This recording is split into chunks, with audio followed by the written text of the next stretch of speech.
On a recent road trip, we were able to rent the Kia EV6. So we're going to compare that Kia EV6 to my Volkswagen ID.4 and see who wins. We're going to cover 5 different categories. We're going to look at charging, interior, styling, driving, handling, and infotainment and controls.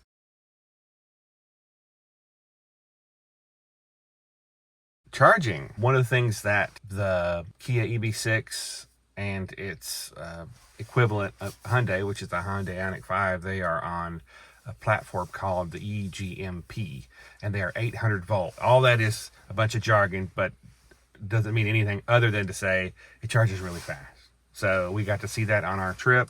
They claim 10 to 80% in 18 minutes, and I believe that 100%. So this one definitely goes charging. EV6 wins. One of the reasons that it's able to do that is not only the 800 volt architecture, which this car, the ID.4, is 400 volt, and so is my Tesla, on route preconditioning. So what does that mean? Particularly in a colder months, but anytime really, the battery, in order to charge quickly, needs to be at a certain temperature.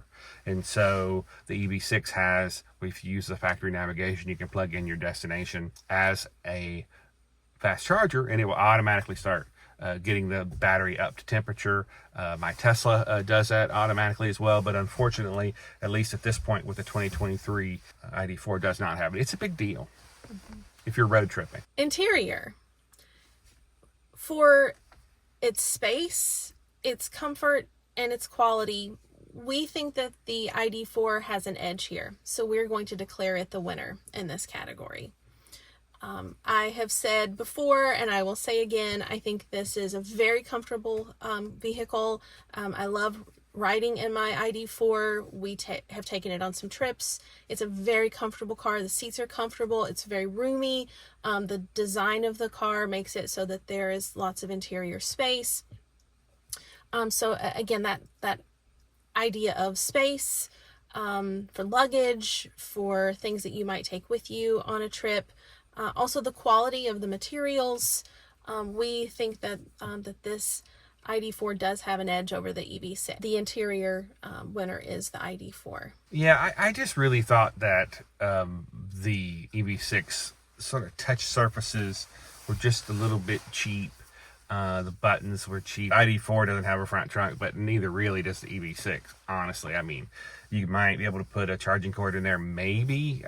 Beyond that, and also it's kind of oddly shaped. Storage in the interior, is better in the ID.4, but that's a function of shape, really. I mean, the stylish, sort of more sporty design of the EV6 means that you can't get as much in the back, whereas in the ID.4 it's more squared off, so you can have much more storage in the back. Neither one really has. I guess the ID.4 has a little bit more underfloor, like sub-trunk storage in the back. I don't think that the EV6 had any. Goes to the ID.4 for interior. Next up, styling.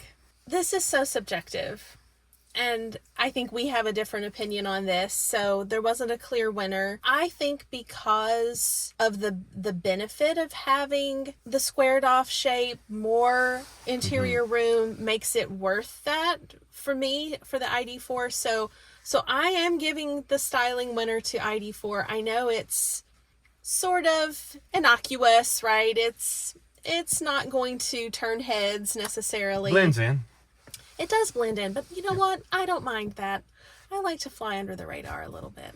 Yeah, I can see that. I definitely don't disagree, but I just, so many of these cars look the same. I don't know. I just appreciate the EV6's looks. I like that it's more athletic. But like I said, you do pay sort of a penalty for that as far as storage in the back, because the back comes down, right? And so it does not as squared off, so you're not going to get as much luggage back there. So you do pay for it.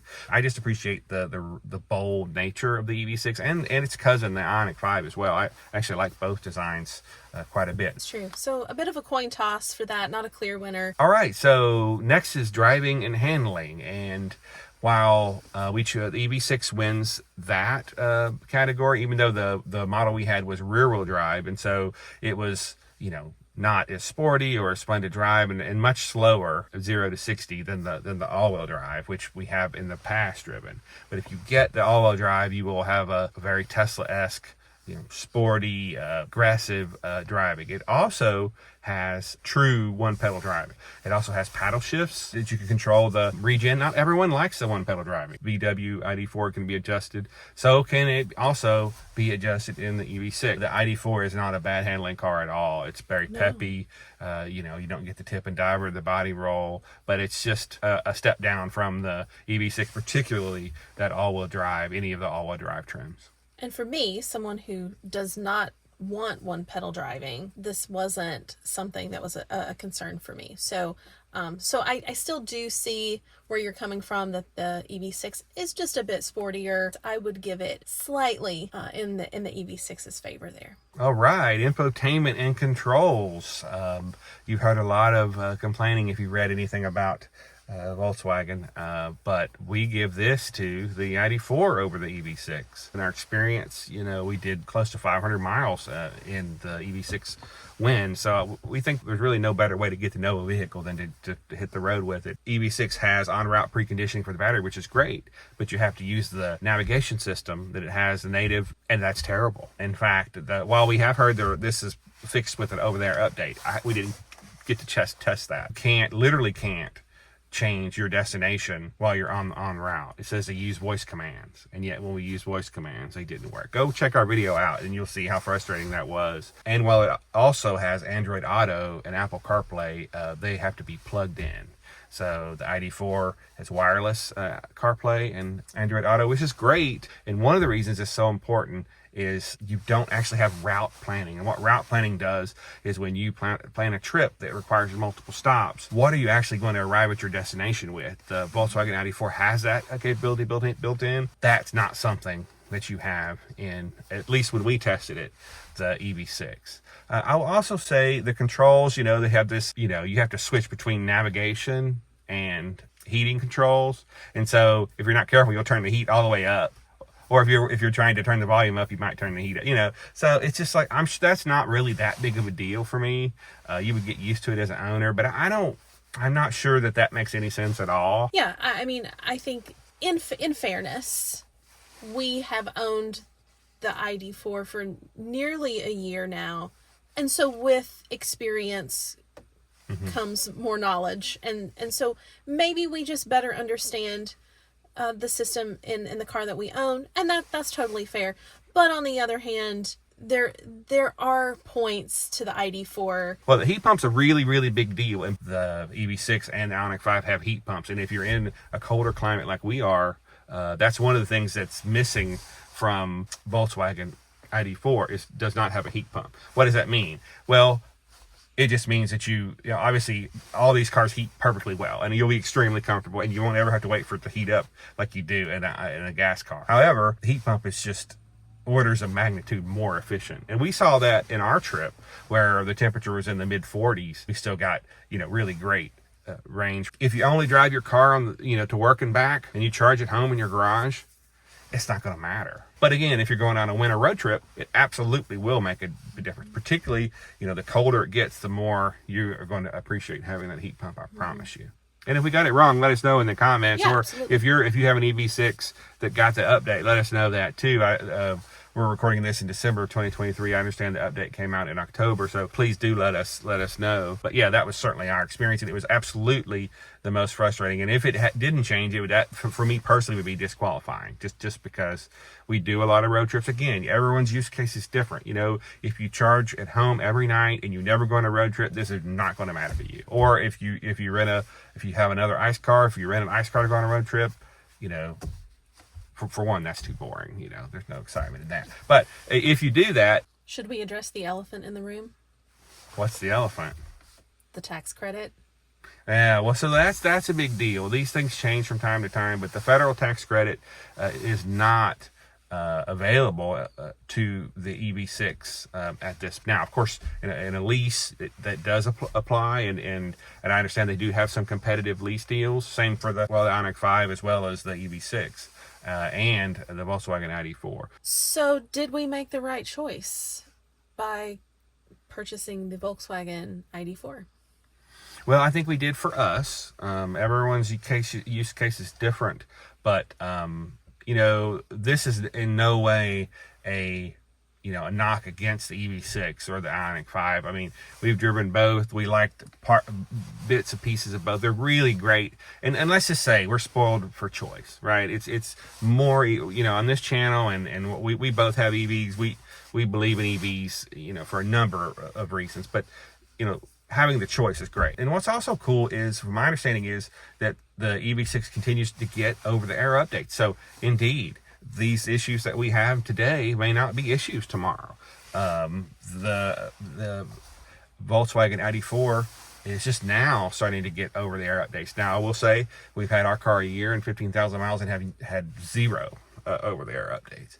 So I know that's something that Volkswagen struggled with. Yeah, I was able to test drive the Kia EV6 all-wheel drive prior to purchasing the Volkswagen ID.4, and I was smitten. Heart eyes emoji. I loved it. And so I have wondered, did I make the right choice? But absolutely no regrets. I love my ID.4. It is right for us. It is right for the way that we use it. I love having the cargo space.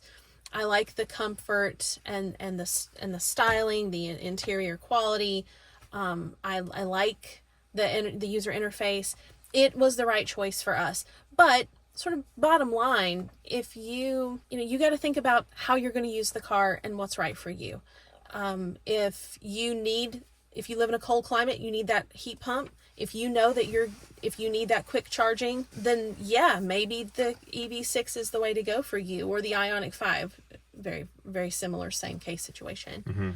But if you need more interior space, more cargo space, you want something that's just a really comfortable, easy to use car, I think the ID.4 is the winner there. So, but for us, it was the right choice. Well, thanks for joining us. We do hope you've enjoyed this, and if you have, please do give us a like and subscribe, and let us know your feedback. And if there's something about the ID.4 that you would like to know, we do have a series, How to ID, where we go into the details of how the car works and all the features, and we're continuing to add to that playlist. So go check that out. We'll see you on the next one.